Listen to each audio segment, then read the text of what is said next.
Tajudin teh ieu tah tongton ku hadirin ku para saderek tah ieu Abah sok tongton Abah teh mendaki gunung tah Abah ayeuna aya di puncak Gunung Manglayang.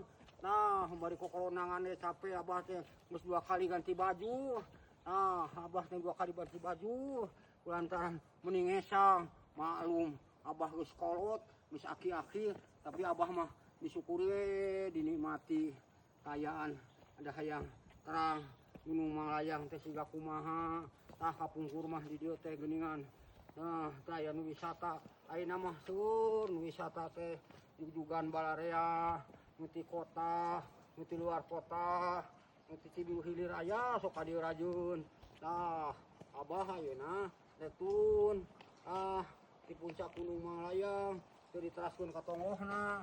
Abah amang teh tinggalan tuh tinggalan pemandangan serba indah tuh tingali anu disebut Gunung Manglayang teh katempo ku wargi-wargi.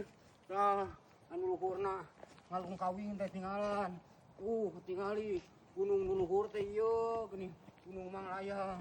Tah Gunung Manglayang mah gede jasana tah seueur pemukiman nu di hanape anu ngabutuhkeun air Gunung Manglayang teh ieu tah sok seueur nu ngabutuhkeun cai Gunung Manglayang satengki diakutan ka pemukiman di jalan tutup wae.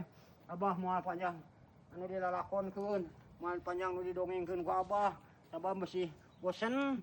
Wabillahi taufiq wal hidayah. Wassalamualaikum warahmatullahi taala wabarakatuh.